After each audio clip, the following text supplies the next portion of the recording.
오늘 레위기 9장 말씀을 함께 살펴보도록 합니다. 오늘도 주신 말씀 속에서 우리 하나님이 기뻐하시는 예배자의 모습으로 우리가 바르게 세워지는 은혜가 있기를 간절히 바랍니다. 레위기 9장을 살펴보는데요. 우리가 어제 살펴본 것처럼 드디어 하나님 앞에 드리는 첫 예배를 위한 모든 준비가 다 마쳐진 것을 우리가 보았습니다. 성막도 완공되었고 또 그 안에 필요한 모든 기구들도 완성되었고 또 그것에 걸맞게 드려야 할 제사와 관련된 모든 규례까지 다 가르쳐지고 명령되어지고 그것들이 다 선포되었습니다. 심지어 어제 보신 것처럼 그 제사를 위해서 그 수고하고 그 제사를 집례하게 될 제사장, 그 일꾼을 세우는 일까지 다 마치게 되었습니다. 그리고 이제 오늘 우리가 본 이 말씀 9장 말씀 속에서 그 세우신 제사장을 통해 공식적으로 하나님 앞에 드리는 첫 번째 제사, 첫 번째 예배가 드려지는 장면을 우리가 말씀 속에서 함께 읽어 보았습니다. 오늘 말씀 1절은 이렇게 시작합니다. 여덟째 날에 모세가 아론과 그의 아들들과 이스라엘 장로들을 불러다가 제사장 위임식을 거행했는데 며칠 동안 진행했습니까? 7일 동안 진행했습니다. 7일 동안 위임식을 거행하고 난 다음 날 제8일째 되는 날에 모세가 아론과 그 아들들 그리고 장로들을 불렀다 이렇게 말씀합니다. 그러고는 그들에게 무엇을 명령합니까? 그들이 드릴 첫 제사, 첫 예배를 위해 필요한 제물들을 준비하도록 명령하는 모습을 보게 됩니다. 그런데 이들이 드리는 제사는 어떤 제사였습니까? 오늘 말씀 속에 보면 지금까지 이스라엘 백성들에게 말씀하셨던 모든 규정된 제사들을 다 이때 한 번에 드리게 됩니다. 속죄제와 번제와 소제와 화목제를 드립니다. 그럼 한 가지가 빠졌죠. 속건제가 빠졌습니다. 왜 속건제가 빠졌습니까? 속건제가 빠진 이유는 이 속건제는 당시 속죄제와 쌍둥이 제사로 그렇게 취급했기 때문에 빠진 이유도 있거니와 또 하나는 이 속건제 자체가 언제 드리는 것입니까? 어떤 재산상의 피해를 입혔을 때에 그것들을 배상하기 위한 제사로 드려졌습니다. 그렇기 때문에 이것이 공식적인 제사로 드려지기에는 부적합했기 때문에 속건제는 오늘 드리는 이 첫 예배 제사에서 빠졌던 것을 우리가 볼 수가 있습니다. 이제 이 첫 제사를 위해 모세는 제사에 필요한 모든 제물들을 준비하도록 명령하시는데 2절 말씀을 봅니다. 2절에 이렇게 말씀합니다. 아론에게 이르되 속죄제를 위하여 흠없는 송아지를 가져오고 번제를 위하여 흠없는 순양을 여호와 앞에 가져다 드리고 또 3절을 봅니다. 이스라엘 자손에게 말하여 이르기를 너희는 속죄제를 위하여 순염소를 가져오고 또 번제를 위하여 1년 되고 흠없는 송아지와 어린 양을 가져오고 4절에 화목제를 위하여 무엇을 드립니까? 수소와 순양을 가져오고 또 기름 섞인 소제물을 가져오라 이렇게 말씀하고 있습니다. 그러니까 속죄제를 위해 드릴 제물로 아론과 그 집안을 위해서 드리는 수송아지가 준비되었고 또 속죄제를 위한 회중을 위해서 드리는 제물로는 순염소를 준비하게 했습니다. 그러니까 신분에 따라서 구분하여 대상에 따라 달리 제물을 준비하는 것처럼 그렇게 똑같이 동일하게 준비한 겁니다. 마찬가지로 번제를 드릴 때에도 제물을 아론과 그 집안을 위해서는 순양을 준비했고 또 회중을 위해서는 수송아지와 어린 순양을 준비합니다. 그리고 소제를 위해서는 기름 섞인 소제와 또 화목제를 위해서는 수소와 순양을 준비하도록 했습니다. 그러니까 하나님께서 말씀하시고 정하신 대로 그들이 제사를 위해 필요한 모든 제물까지 다 준비하고 다 갖추었습니다. 그리고 드디어 첫 번째 제사, 첫 번째 예배를 위한 모든 회중이 다 한 자리에 모이도록 하게 됩니다. 5절 말씀을 봅니다. 그들이 모세가 명령한 모든 것을 회막 앞으로 가져오고 온 회중이 나와 여호와 앞에 선지라. 다 모인 회중이 어디에 서 있습니까? 당연히 그들은 회막 앞에 모여서 섰습니다. 그런데 이것을 성경은 회막 앞에 모여 섰다 이렇게 표현하기보다는 여호와 앞에 선지라, 여호와 앞에 그들이 지금 서 있다 이렇게 표현하고 있는 것을 우리가 볼 수 있습니다. 왜 그렇습니까? 그들이 지금 드리는 이 제사, 그들이 드리는 이 예배는 사람 앞에 드려지는 것이 아니라 바로 여호와 하나님 앞에 드려지는 것이기 때문에 그렇습니다. 그래서 예배를 우리가 드린다고 할 때 이 예배는 우리가 어떤 공간에 모여 드리는 것이 중요한 것이 아니라 어떤 특정한 장소에 모여서 드리는 것이 중요한 것이 아니라 그보다 더 중요한 것은 여호와 앞에 드리는 것, 이것이 가장 중요하다라는 이야기입니다. 왜 그렇습니까? 우리의 예배를 받으시는 이가 사람이 아니라 하나님이시기 때문입니다. 우리의 예배를 받으시는 분은 유일한 한 분, 여호와 하나님이 받으시는 것, 그것이 우리가 드리는 예배이기 때문에 그렇습니다. 그래서 우리가 교회에 모여서 예배를 드리는 것도 마찬가지고, 또 가정에서 가정 예배로 드리는 것도 마찬가지고, 우리가 어느 곳에서 하나님을 우리가 예배하든 그 예배는 사람을 예배하는 것이 아니라 하나님을 예배하는 것이요, 우리 예배를 받으시는 이는 사람이 아니라 살아계신 하나님이시기 때문에 그렇습니다. 우리의 예배를 하나님이 받으신다라는 이 한 가지 사실은 우리가 예배를 드리는 그 예배의 참된 의미이고 목적이고 이유이고 그것이 전부입니다. 하나님께 드리기 위해서 예배를 드리는 것입니다. 그러므로 우리가 예배하는 자리로 나아갈 때마다 누구를 의식해야 됩니까? 하나님을 의식해야 됩니다. 사람을 의식해서 예배하는 것이 아닙니다. 그 누구 때문에 무엇 때문에 아니라 하나님 때문에, 하나님 앞에 드리기 위해 하나님이 받으실 만한 예배. 그래서 내가 하나님 앞에 나아가 예배할 때마다 나는 정말 하나님이 받으실 만한 예배가 되는가. 가인과 아벨이 각각 하나님 앞에 제사를 드리고 예배를 드렸는데 누가 하나님 앞에 받으실 만한 예배를 드렸습니까? 아벨의 제사가 하나님 받으실 만한 예배가 되지 않았습니까? 그러니까 내가 지금 드리는 이 예배가 누구에게 드려지는 것인가, 거기에 대한 우리의 초점을 놓쳐버리면 우리는 예배의 목적을, 이유를 상실하게 되는 겁니다. 그러므로 여러분, 우리가 하나님 앞에 나가 예배할 때마다 하나님 앞에 예배하는 자로 설 수 있기를 간절히 바라고 부탁드립니다. 우리 모두가 그렇게 하나님 앞에 예배자로 설 수 있기를 바랍니다. 드디어 이렇게 첫 제사를 드리게 되는데 그 첫 제사를 예배를 드리도록 명령하는 것을 보게 됩니다. 6절과 7절을 봅니다.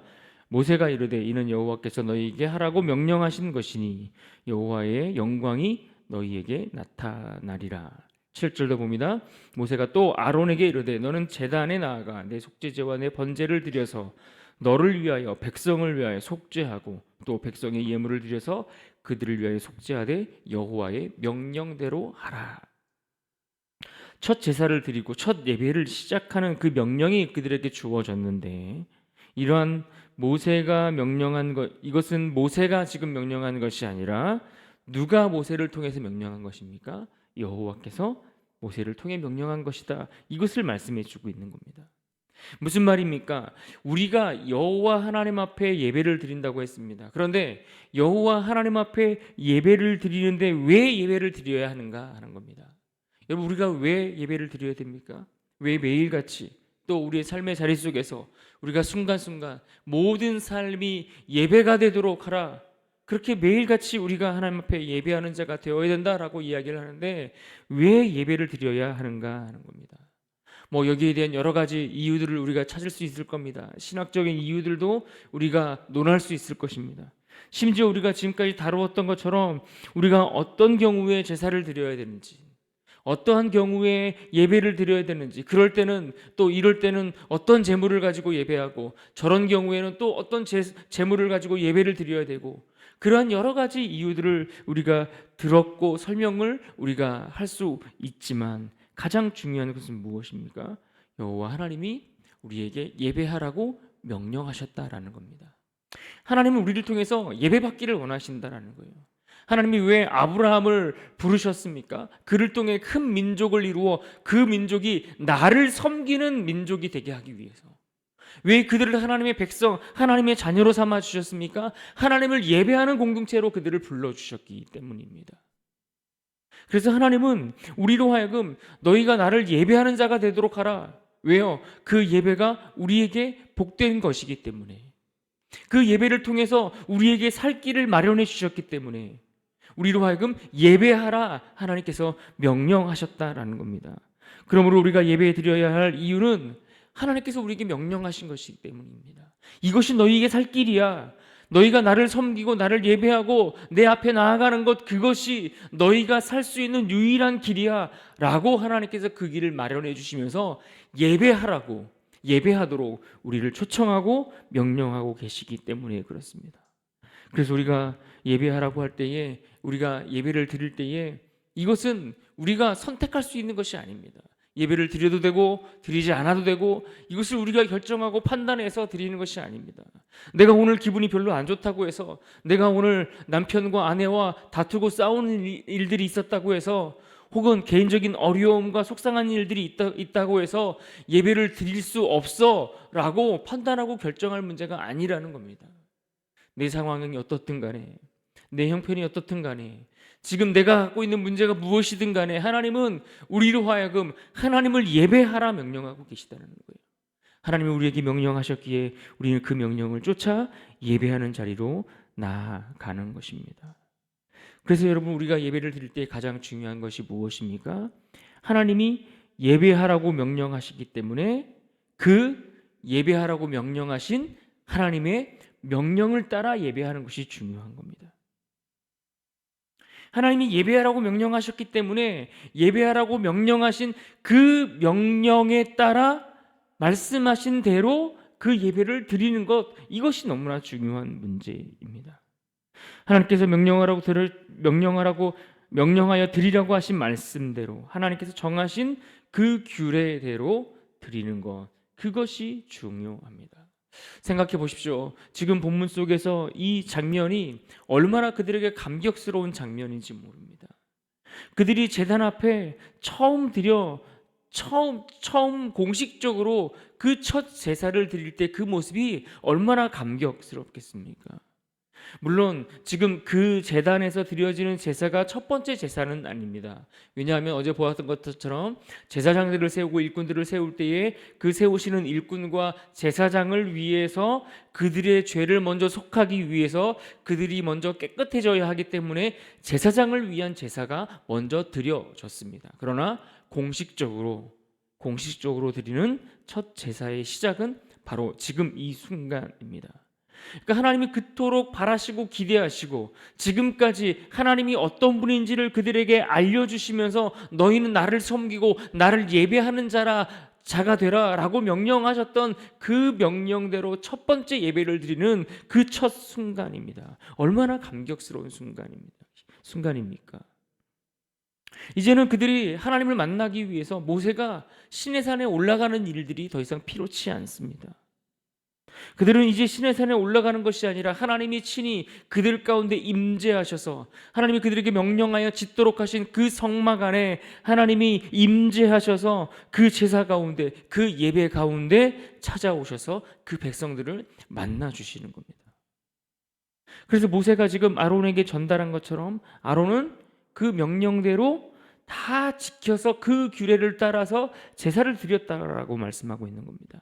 10절을 봅니다. 그 속죄 제물의 기름과 콩팥과 깐 거풀을 제단 위에서 불사르니 여호와께서 모세에게 명령하심과 같았고, 또 16절을 보십시오. 번제물을 드리되 어떻게 드렸습니까? 규례대로 드리고, 21절도 말씀합니다. 가슴들과 오른쪽 뒷다리를 그가 여호와 앞에 요제로 흔드니 모세가 명령한 것과 같았더라. 무엇과 같았다고 했습니까? 모세가 명령한 것과 같았다.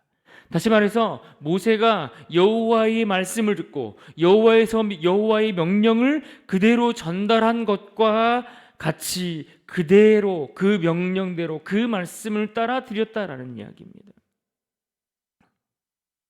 이처럼 아론이 모든 제사를 여호와의 명령대로 다 드리고 마친 후에야 비로소 백성들을 축복하는 제단에서 내려오는 모습을 22절에서 봅니다.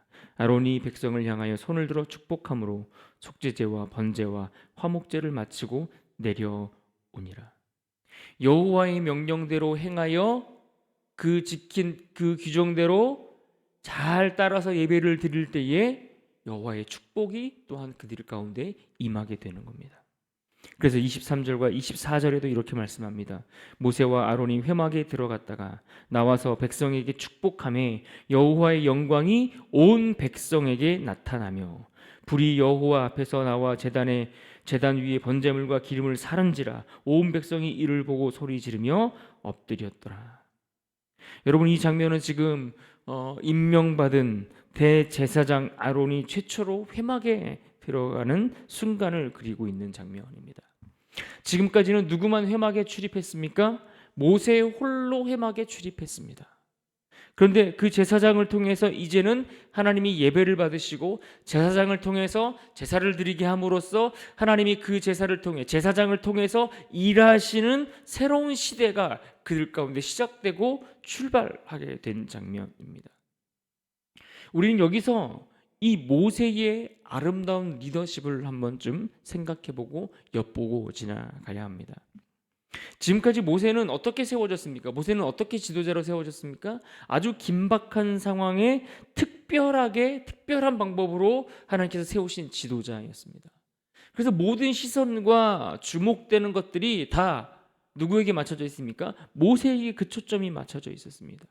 하나님이 말씀하실 때는 모든 것을 모세를 통해서만 말씀하셨습니다. 모세에게 말씀하시고 모세를 통하여 모든 일들이 진행되었습니다. 그에 비해서 아론은 어떻습니까? 모세의 시중을 드는 정도의 역할이었습니다. 모세를 통해서 말씀하신 것들을 옆에서 보조하거나 시중을 드는 정도의 역할을 했습니다. 그런데 하나님이 모세가 아닌 이 아론을 들어서 그 아론을 통해서 일하시고 아론을 통해서 예배를 받으시는 그런 제사장의 시대를 열어주신 것입니다. 그러면서 모세가 아닌 아론이 전면에 나오게 되기 시작합니다. 그래서 24절 말씀 속에서 여호와의 불이 내려지는 그 모습을 통해서 제사가 하나님께 받아들여짐으로써 어떻습니까? 아론의 리더십이 공식적으로 백성들 앞에서 확고하게 세워지는 순간들을 보여주는 것입니다. 그런데 가만히 보면 모세는 이것을 보면서 시기하지 않습니다. 혼자 자신이 가지고 있었던 어떤 지도력을 독식하려고 하지도 않습니다. 왜 그렇습니까? 하나님의 계획과 그분의 섭리를 알기 때문에, 그것을 보았기 때문에 그것을 인정하고 이제는 하나님이 아론을 통해서도 일하시는구나 라는 것을 그가 인정하고 그를 지도자로 세우는 그 일에 순종하고 협력하는 모습을 우리에게 보여줍니다. 여러분, 하나님의 사람은 어떤 사람입니까? 하나님의 사람은 하나님의 일하심을 보고 그분의 계획을 보고 그분이 하시는 그 계획을 봄으로써 그분을 통해서 일하시는 그것들을 인정하고 순종할 줄 아는 그러한 사람이 하나님의 사람입니다. 그동안 자신에게만 향하던 그 의존도가 줄어들지만 오히려 합력하여 선을 이룰 줄 아는 모습을 가진 사람이 하나님의 사람들인 겁니다. 그래서 하나님의 나라는 이처럼 하나님의 뜻을 알고 그분의 계획을 보며 서로 동역할 줄 아는 사람들이 만들어가는 나라가 하나님의 나라입니다. 우리 교회도 마찬가지입니다. 우리가 주를 위해 섬기고 일을 하는데 하나님은 나를 통해서만 일한다, 이런 생각들을 우리가 내려놔야 됩니다. 하나님은 나를 통해서만 일하는 것이 아니라 다른 지체들을 통해서도 하나님은 일을 하시는 겁니다. 그래서 늘 일을 할 때는 혼자 일을 다 몰고 가는 것이 아니라 늘 협력하여서 힘을 모아서 그렇게 일을 감당해 나가야 하는 것입니다. 질서를 지키되 누군가 뛰어난 한 사람에 의해서가 아니라 하나님께 순종하는 많은 믿음의 지체들이 서로 힘을 모아서 합력하여 세워갈 때에 하나님이 기뻐하시는 공동체가 되고, 그러할 때에 하나님이 기뻐하시는 예배를 우리가 드릴 수 있고 그러한 예배자가 또한 될 수 있는 것입니다. 첫 제사를 드림으로, 첫 예배를 통해 마지막 24절에 여호와의 불이 제단의 제물을 살랐을 때에 백성들은 이 장면을 보면서 압도되었던 것을 볼 수 있습니다. 그래서 이렇게 소리 지르며 엎드렸다라고 이야기를 합니다. 그런데 여기서 이 소리 지르고 엎드리는 이 장면에 히브리어 라난이라는 동사가 사용되는데 이것은 두려움과 놀람을 표현하는 의미보다는 기쁨을 표현하는 단어입니다. 하나님이 우리의 제사를, 우리의 예배를 받으시는 것들에 대해서 그들이 큰 기쁨을 누렸다라는 겁니다. 하나님이 받으시는 예배가 되었음을 공식적으로 확인시켜 주시는 예배 시간이 된 것입니다. 그렇습니다. 예배는 어떻게 드리는 것입니까? 하나님의 명령을 따라 드리는 겁니다. 우리가 합력하여서 우리 지체 한 사람 한 사람이 힘을 모아서 하나님 앞에 나아가되 하나님이 명령하신 대로 하나님께서 받으실 만한 예배를 드릴 때에 하나님께서 그 예배를 받으시고 그 예배를 받으실 때에 하나님이 주시는 그 축복이 우리에게 임하고 그것이 우리에게 기쁨이 된다라는 것을 말씀해 주는 겁니다. 말씀하신 대로 제물이 준비되고 말씀하신 대로 그 규정을 따라 제사를 드리고 그럴 때에 하나님이 우리 예배를 받으신다라는 겁니다. 내 생각대로 내 방법대로 드리는 것이 아닙니다. 내 아니란 생각을 가지고서 드리는 것이 예배가 아닙니다. 내 편리를 따라 드리지 않는다라는 겁니다. 최선을 다해 우리가 예배일을 위해 준비하고 하나님께서 우리에게 어떤 예배를 바라시고 기대하시는가를 우리가 기억하고 최선을 다해 준비하고 그렇게 우리 마음조차도 온전한 마음으로 준비되어 드릴 때에 비로소 아론이 백성들을 축복한 것처럼 우리에게 주시는 하나님의 축복이 임할 뿐만 아니라 여호와의 불이 제단에 그 제물을 사른 것처럼 우리의 심령을 받아주시는 역사가 나타나는 것입니다. 그렇습니다. 하나님은 오늘 우리를 예배자로 또 하나님을 예배하는 공동체로 불러주셨습니다. 말씀하신 대로 순종하는 예배자를 통해 하나님의 영광을 보는 그 축복을 우리에게 허락해 주십니다. 우리는 그것을 위해 하나님 앞에 나아가는 겁니다. 그런 의미에서 오늘 본문 6절의 말씀을 우리가 한 번 더 기억하고 힘써 예배하며 그 예배를 통해 하나님께 영광을 누리는 그런 복된 인생으로 살아가야 될 줄로 믿습니다. 6절 말씀 같이 한번 읽어봅니다. 시작. 모세가 이르되 이는 여호와께서 너희에게 하라고 명령하신 것이니 여호와의 영광이 너희에게 나타나리라. 그렇습니다. 하나님은 우리를 통해 예배 받기를 원하십니다. 우리의 예배가 하나님 명령하신 대로 그 말씀에 순종하여 그 규정대로 잘 지켜 행하는 그 첫 제사와 같이 하나님께서 받으실 만한 그러한 예배를 드리는 모두가 될 수 있기를 주님의 이름으로 축원합니다.